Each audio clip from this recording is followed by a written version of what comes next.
Hey guys, in the fast lane here. In this video, I'm going to be answering the top 10 most asked automotive questions. So the first question, what are the signs of a faulty starter motor? I would say no cranking. When you turn the key, you hear a click. That's going to be the starter solenoid, and just pretty much unresponsive or intermittent starting where you're starting one day and then the next day you're not, or 1 hour you're starting and the next hour you're not. Or you could be smelling a burning smell. That's another thing when you're cranking it and you smell something burning. It could be the brushes inside the solenoid burning up. Question number 2. How can I differentiate between a faulty starter and a failing battery? So we'll stick with the failing battery. I would say no crank again, but if you test the battery with a voltmeter, sometimes it'll show 12.6 volts, but it's lost the amps. And that's another way that you could have a bad battery instead of a bad starter. Also, your interior lights will start dimming. When you turn the key and they just dim out really low, then you could have a bad battery. Let's see. Yeah, pretty much just no voltage. Sometimes you won't even have voltage. You'll go to test it and you'll have like 9 volts.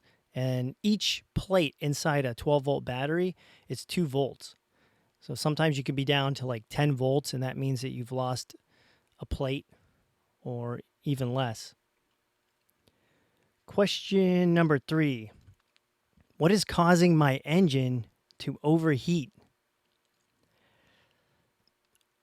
It could be a few things. Could be a bad clutch fan. If you have a radiator fan that runs off of a pulley on the engine, has a clutch built into it, the clutch could be going out and it's just not providing the CFM or the RPM of the fan to cool off that radiator. With an electric fan, the brushes could be going bad. You could have a leaking radiator. You start leaking, getting air in the system. Sometimes that'll cause the sensors to malfunction. There's sensors in there, and if an air bubble gets in by the sensor, it'll actually raise the temperature up, even though the coolant isn't that hot. So that's something to think about too. And last, I would say a blown head gasket. That's going to send a lot of bubbles in the radiator. When you pull off the radiator cap and you give the engine a rev, if it starts foaming up, like white foam coming out of the radiator cap, chances are you definitely have a blown head gasket. Question 4. Why does my car shake when I press the brakes? This is pretty common, but I'll go with the first thing. It's going to be a warped rotor. And what happens is the rotors kind of bend a little, and when you press the brake, the pads come together and they go like this, in and out. And what happens is you put your foot on the brake pedal and your foot starts going up and down. And then the steering wheel starts shaking.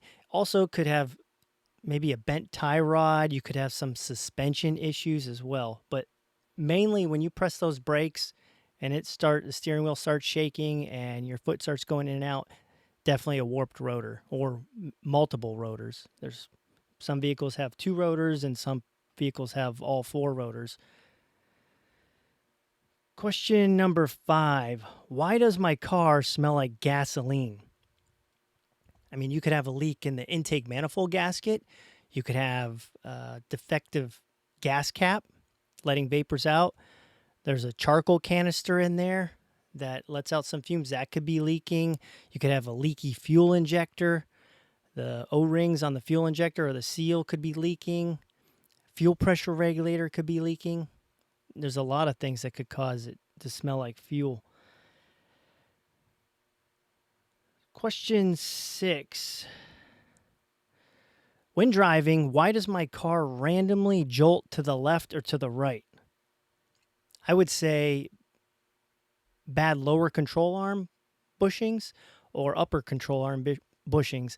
I've actually had this problem with a Civic I was driving. The passenger lower control arm bushing completely went out, and I was driving straight on the highway, and then all of a sudden, while holding the steering wheel, just an immediate, complete right-hand turn almost off the highway. It's very dangerous. So if you definitely have some ball joint issues, you need to fix those bushings for sure. It can be really dangerous. Question number 7. Why is my car shaking when I drive fast? I mean, you could have lost your weights on your tires, and your tires are now imbalanced. You could have tie rod issues. You could have suspension issues. Most of the time when it's shaking when you hit the brakes, it's going to be a brake rotor, but sometimes it could be a brake rotor. It could be even a wheel bearing. But a wheel bearing is going to be, I would say, consistent all the way up through 0 to however fast you're going. Question number 8. When I start my vehicle, it sputters. What would cause this? I mean, you could have a bad fuel filter. You could have a bad mass airflow sensor, which is regulating the air-fuel ratio incorrectly. Why is my car shaking when I drive fast? When I start my vehicle, it sputters. What would cause this? I mean, you could have bad coil packs, bad spark plug wires, bad spark plugs, and it's just kind of missing. Also, an O2 sensor, if it's going faulty, it could send incorrect signals to the electronic control unit, the ECU or ECM, and that will cause an incorrect air-fuel ratio to where your vehicle's just running real poor. You're getting poor gas mileage and everything. Let's see. Could also have a dirty air filter as well. Number 9. Why would a vehicle suddenly stop while driving? Now this, I mean, the obvious one could be you're out of gas. That's pretty obvious. But another one could be the crank positioning sensor, or the CPS. When that goes, you could be driving, let's say you're driving 45 miles an hour, and all of a sudden the vehicle just shuts off. I mean, engine dead, everything, and you're just coasting. And that's actually happened to me before. So crank positioning sensor. You could have also a bad ignition switch. I've had that happen, but that usually, it starts to rattle like your keys. Having too heavy of keys is really bad for an ignition key, the switch, where newer cars, they have push buttons. That's probably why they did away with it, because the heavy keys start to wear on that ignition switch. But it'll start to like break up. That's what happened to me, where my switch was going out. It started to break up, sound like detonation. So that's something you might want to check.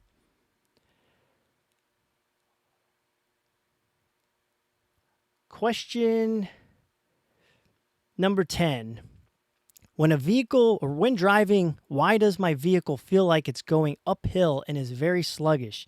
It's getting very poor gas mileage. I would say this is pretty much a common classic sign of a bad catalytic converter, a clogged cat.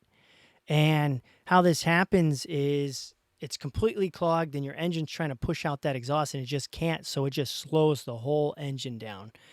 Your exhaust temps start going up towards the manifold, but when you test your catalytic converter, how to tell if it's a bad catalytic converter is you'll take a laser thermal, imaging gun. You can take an imaging gun or a thermal laser, point it at the front of the catalytic converter. So let's say this is 1 and this is 2. This is the front of the catalytic converter and this is the back. If you point it at the front, and you should be getting colder temperatures at the front than you are at the back. If you're getting hotter temperatures at the front than you are at the back, that means that the air is going through the cat but not coming out through the back as much as it should.